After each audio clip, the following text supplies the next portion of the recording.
Azam.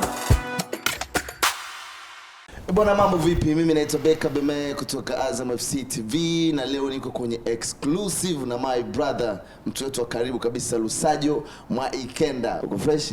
Tuko poa. Hivi kwa mtu ambaye hakujui, Lusajo ni mtoto wangapi kwenye familia ya watu wangapi?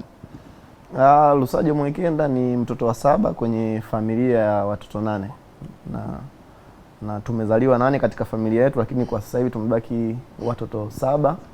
Mdogo wangu wa mwisho tulimpoteza 2017. Kwa hiyo ni mtoto wa 7 kwenye familia ya watoto 8. Okay, pole sana kumpoteza mdogo wako. Sajo amesomea wapi na shuleni kiutoto zamani alikuwa anashika namba ngapi? Yaani Sajo shule yake kaipiga wapi na shuleni alikuwa anashika namba ngapi? Tukianza kwenye hizi elimu za chini. Nimesoma Ubungo Kisiwani. Okay. Kutoka darasa la kwanza mpaka la 7. Nikafaulu kwenye elimu ya O-level, nikachaguliwa kwenye shule ya Goba Mpakani. Goba. Okay. Nimesoma pale miaka 4, nikaondoka na division yangu ambayo sio nzuri sana, haikuniwezesha tena kuendelea kwenye masomo yanayofuata, lakini ni division kidogo nzuri, 427. 427. Fulani ya kuombea kazi zile yeye kutea naye. Okay.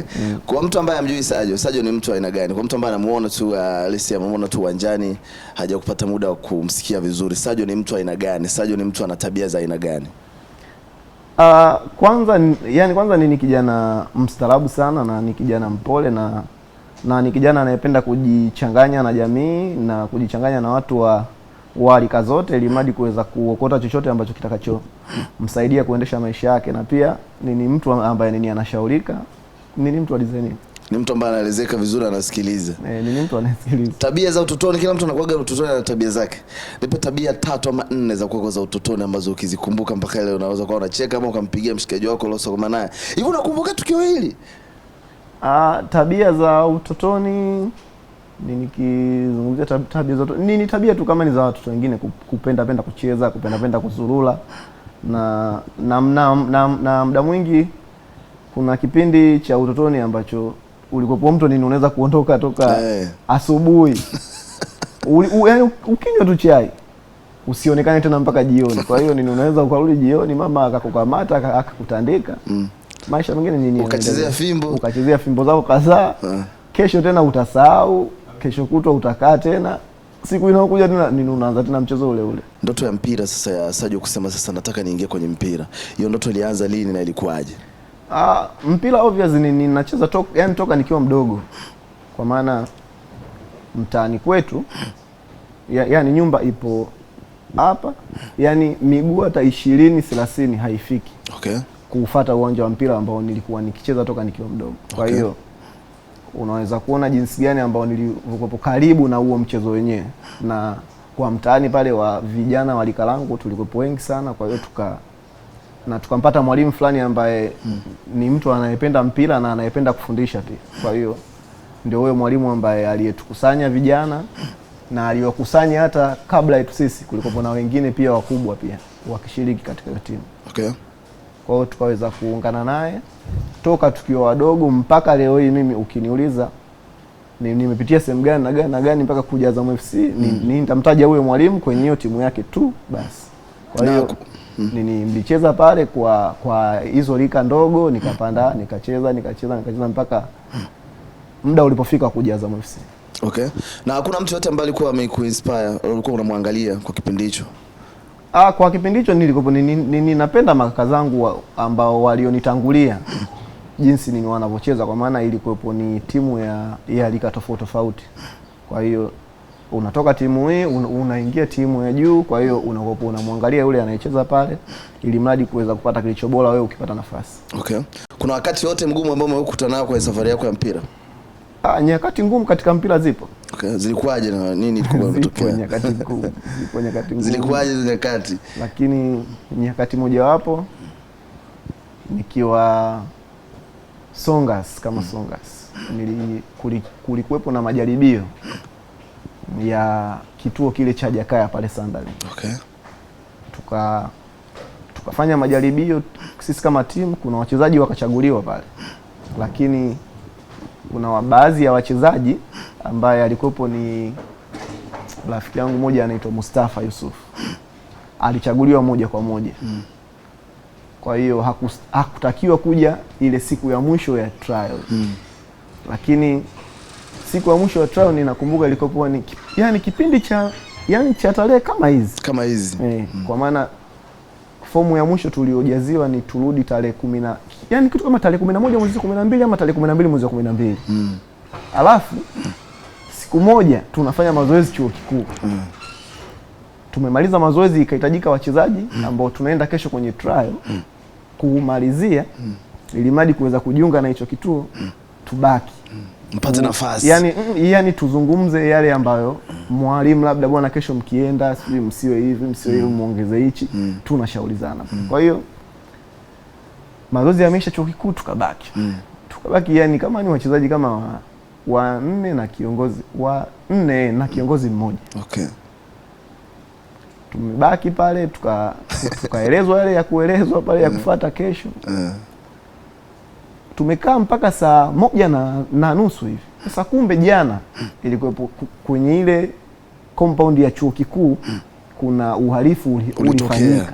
Kwa hiyo wakaweka limitation ya muda watu wanaotokea nje kuwepo mule ndani. Kwa hiyo saa 1 mwisho. Kizidi hauna access. Kizidi hapo hauna access. Kwa hiyo na tulikuwa na kibali cha kutumia ule uwanja wa pale. Tumemaliza tukawa tunaondoka sasa. Tumeondoka tukakutana na auxiliary police wa chuo kikuu. Tukamata hapa. Nyinyi wakina nani? Tukamwambia si hapa bwana, ni wale vijana wasonga sisi tunafanyia mazoezi pale. Wakatuambia twendeni huko. Hawataki kuelewa. Tukaenda tukakutana na wahalifu wengine ambao ni wazurulaji yani wa mule ndani. Tukachanganywa pale, gari likaja likatupakia. Kesi ishakuwa moja hapo. Tukaenda kwenye kituo kimoja kipo kule UDSM cha auxiliary. Tumeenda pale tumewekwa pale. Tumekaa mpaka saa 5. Kuna mmoja wa kijana mwenzetu anatumia begi ambalo anaendaga nalo shule. Kwa hiyo alikuwa na kitambulisho cha shule. Kwa hiyo kuna askari mmoja pale akasema mwanafunzi yoyote kama ana kitambulisho cha shule aje na hicho kitambulisho atoke. Akionyesha aondoke. Akionyesha atoke. James alikuwa nacho. Akionyesha akatoka. Basi pale nje kukawa na ndugu zetu wengine, kwa maana tulishawapigia simu kwamba tunapewa kituoni nini kipata kimeshuka. Tumekaa pale mpaka saa 6 kasoro gari likaja. Likatupakia mpaka Mabatini. Mnaenda polisi sasa hapo. Mabatini pale tukaenda. Yaani hiyo ndo experience yangu ya kwanza kuingia polisi na namuomba Mwenyezi Mungu tena hicho kitu kisijitokee kwa maana sio sehemu nzuri. Sio sehemu nzuri kabisa. Nikaenda pale na tulifanikiwa kulala pale. Tumelala mpaka asubuhi. Na kule trial ilikopo ni kuanzia saa 2 asubuhi. Kwa muda ule uliopangwa. Kwa hiyo sisi hapa tulikopo ni tunawaelezea bwana sisi hapa wachezaji tuna trial kesho, lakini wakasema laleni mpaka kesho. Kwa kesho yake ikawa ni Jumamosi. Nani unafahamu siku za weekend protocol kidogo zinakuwa slow, mambo yanakuwa zinakuwa ni pole pole. Basi kuna mama wa mchezaji mwenzetu anaitwa Collins. Mama yake ni ana cheo kikubwa kule chuo. Kwa hiyo akaenda pale kituoni. Akatusa mshalala ni siku ya kesho. Mshalala. Tumekaa mule ndani lakini hamna aliyelala. Kwa maana tulikopo tu tunapiga stories zetu za mpira na kuna muda tukasahau mpaka kama tupo kituoni. Lakini kuna watu miwa wengine pale tunazungumza na mimi vipi maplayer huko mmekuja kutafuta nini? Tukawaelezea bwana kuna shida moja mbili tatu kusema basi poa. Tukabaki nao pale mpaka asubuhi. Chai zikaletwa na ndugu zetu. Kipindi hicho mamangu alikuwepo. Mamangu na dadangu wakaja pale. Wakaleta chai, zile chai hatukuzinywa, tukawaambia bwana washikaji nyinyi kunyweni. Sisi hapa ndugu zetu hapo watafanya issue za sisi kutoka sasa hivi hapa tutatoka. Basi tukawapa kile chakula wale pale washikaji, wakakipiga wenyewe. Protocol nje zinaendelea za sisi hapa. Na familia inafuatilia kwa jinsi ya kutoka. Kwa hiyo yule pale mama pale akaja akaelezea kwamba bwana hawa ni vijana ambao wanafanya mazoezi sehemu fulani na wana vibali hivi na hivi na hivi. Yule mama wakamuelewa, tukatolewa pale kwa dhamana. Ikawa kitu kama saa 7 hivi saa 8. Muda huo sasa kati yetu hamna tena alikopo anawaza eti kwamba eti trial kabisa. Bado trial imeshatoka. Ukiangalia muda pia ushavuka. Tukawa tunahitaji tu tutoke ile sehemu kwanza. Hayo mambo mengine yatazungumzika. Lakini saa 8 tukachomoka pale. Kuna utaratibu mwingine ulikuwepo ni wa kuripoti. Kila baada ya muda fulani tukawa tunaripoti kule kile kituo cha mwanzo kabisa. Tukawa tunaenda kila baada ya muda fulani ile kesi nikaja ikaisha. Kwenye experience ya uwanjani au kwenye kazi ambayo unaifanya mpira, najua utakuwa unapita vitu vingi sana. Moja ya kitu ambacho nataka uelezee ni kile shabiki anapokuwa nyumbani kwenye TV yake anaangalia game na wewe uko uwanjani. Let's say kwenye upande wa katika position ambazo zinasumbuaga sana position za penalty ama nafasi clean chances zile, waga zina maneno mengi sana. Kwa yule mtu ambaye anaangalia TV waga anasema yule penalty kwani kapaisha pale huko anaweza angepiga pale. Yule mtu ambaye yuko nyumbani unaweza kumuelezeaje pale uwanjani kuna nini wakati anafikiria kwamba ni jambo rahisi? Mimi hapa kwanza nini namfikiria kwa positive kwanza. Kwa maana yeye unakuta yupo kwenye TV ambapo kuna marudio pia ambayo ile action ni inavyoenda anaweza nini akazungumza chochote ambapo wewe unakuta tu kuna muda amekaa hivi ila unayecheza nini wewe. Kwa maana mpira mimi muda mwingine nina uhesabu kama ni mchezo wenye science kubwa sana kulikoni yani. Kwa maana hizi kazi ambazo watu wanafanya ofisini kuna muda nini unaweza ukaletewa kazi za kufanya za kusaini nini kujaza ukaandika makaratasi akili ikachoka ukafunika usema hii hapa nimeshindwa, ngoja nifunike nitaendelea baadaye. Ukatoka nje hapo ukapunga upepo ukapiga maji kidogo ukarefresh, ukirudi unarudi na akili mpya. Lakini football kama football hicho kitu hakuna. Football ni robo sekunde. Yaani hata robo sekunde yenyewe inaweza iwe nyingi. Kwa hiyo yani mpira unakuja umeshafikiria mpira ukija nitautuliza vipi, mpira ukifika kipa nishamwangalia nipige huku. Kwa hiyo hivyo vitu vyote inabidi ufikirie kwa wakati mmoja na muda huo unafanya hayo mawazo yako.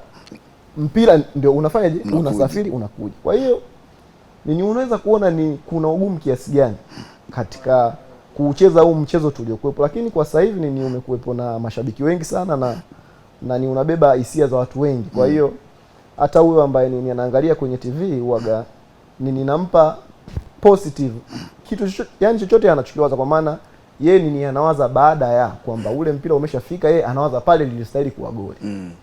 Yani hahitaji kitu kingine chochote hakihitaji. Lakini niwakumbusha kwamba yani mpira ni science kubwa sana ambayo mchezaji kama mchezaji ambayo anakutana nayo uwanjani muda huo inabidi atoe majibu. Kwenye mpira wa mtaani mpaka kuja kufika Azam FC kwenye club kubwa, ilikuwaje nani ambaye alikushika, ilikuwaje njia wewe kutoka mpaka kuja Azam FC? Mimi hapa nilikuwa kwenye hicho kituo cha Songas Academy ambayo kipo Ubungo, ambacho nilicheza hapo kwa muda mwingi. Kuna kipindi mwalimu Meja Mingange alikuwa na assess makocha, na moja ya kocha ambaye alishawahi kumfundisha ni kocha ambaye alikuwa anatufundisha sisi, ndio alimfundisha madaraja yake mawili. Inaitwa preliminary kwenye mafunzo yao kwa kocha, preliminary ile awali na intermediate ambayo ilikuwa kwa wakati ule ndio kutoka preliminary kuja intermediate. Kwa hiyo walikuwepo karibu. Kutokea pale yule pale mwalimu alikuja kuna siku mazoezini, akatokea kutupenda sana baadhi ya wachezaji na aliahidi kwamba kuna timu nikizipata nitaomba wachezaji wako wape nafasi ya kuwaona zaidi, kwa maana ninaamini ni wachezaji wazuri sana. Basi tukaachana pale, sisi tukaendelea na maisha yetu mengine. Lakini Meja akaja kupata timu zingine ambazo za madaraja ya kwanza sijui la pili, alikopo ni anaona kabisa hizi timu nikiwaleta wale vijana wale bado vijana wadogo, ninaweza kwenye hizi pressure za haya madaraja la pili ya kwanza nikaja kuwapoteza bure. Kwa hiyo akaja kupata academy ya Azam FC. Kwa hiyo yeye akapata correction. Yani akawa tayari Azam FC kupitia academy yao wanahitaji aje kuifundisha. Kwa hiyo kuanzia pale alihisi kwamba nikiwapata wale vijana hapa panaweza kuwa sehemu sahihi. Akanichagua mimi, akaniambia niletee kwanza huyo center back ambaye kwa kipindi hicho niko nacheza center back. Hali ya kuwa mpaka sasa hivi bado ninafanyaje? Nina uwezo wa kucheza hiyo position.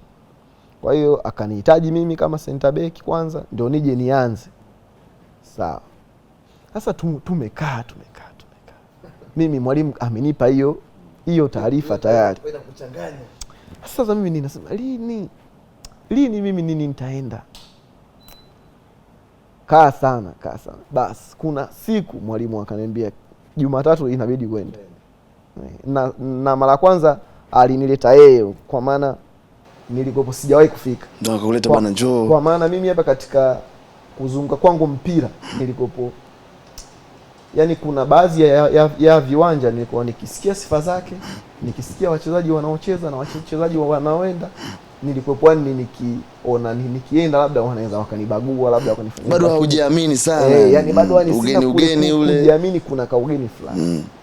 Basi mimi nikatoka, nikaja mpaka hapa na mwalimu wangu.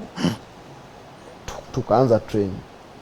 Nikafanya majaribio kama mwezi na ninakumbuka experience moja. Kuna kipindi ilifika sasa sina nauli, kwa maana kutoka Ubungo mpaka hapa uwe na 2000. At that time kutoka Ubungo mpaka Chamazi. Kwa maana uwe na 600 ya kutoka Ubungo mpaka Mbagala. Mbagala mpaka Chamazi 400. Kwa hiyo na mpaka hapo geti 1000. Uwe na 1000. Ya kurudi tena 1000. Kurudi tena 1000. Nikasema fresh. Kwa hiyo nikawa ninaenda hivyo nikikwama ninamwambia mwalimu ananipa, nikikwama ninamwambia mwalimu bwana nimekosa nauli. Mwalimu yule ambaye nilikutoa kule. Nikikwama kuna wajomba zangu nawaomba, kwa maana kwa kipindi kile walikopo wanafanya kidogo vishughuli ambavyo vinawapatia 200-300. Tumemaliza, kuna kipindi kingine nikakosa kabisa nauli, nikawa na 1000. Ninakumbuka experience yangu ya kwanza kutembea umbali mrefu ndio ilikopo nilitoka hapa Chamazi mpaka Mission kwa miguu. Kwa miguu. Na kipindi hicho nilikopo nina 400. Bado mgeni fulani. Nimesha wazoea watu lakini ninaogopa. Ninakumbuka nilikopo ninaingia kwenye chumba cha kina Lamanino. Chumba namba 8. Nilikopo na Lamanino, Shila, kulikopo kuna Odasi. Kosa nimeshafika sasa huko njiani. Nikasema hivi mimi ningemwambia Captain Nino singeokota anisaidie 1000, mimi kweli angeshindwa kunipa. Lakini akatosha print umbali mrefu sana. Muda huo ninaosema hivyo nimeshaondoka. Hali ya kuwa nilikaribia kufika mpaka pale nikaombe hiyo 1000. Ila nikaona asije mimi akaniambia hana, nikajisikia vibaya. Au asije akaniambia sina, au kama nitakuwa na mkera hivi, au kama nina mkera akajisikia vibaya. Basi nikaondoka mpaka Mission. Nakumbuka una print mguu hiyo. Nimeprint mpaka Mission. Yaani hiyo nikapata kigari fulani kikanisogeza mpaka Ubungo pale Mission. Ila kutoka Chamazi mpaka Mission hiyo hapo ni hatari. Okay. Nikatoka hapo, kuna kipindi kingine kikafika cha trial hiyo mwishoni nikamuuliza mwalimu, mimi vipi? Hatima yangu vipi? Akaniambia kuna siku ukimaliza mechi baki.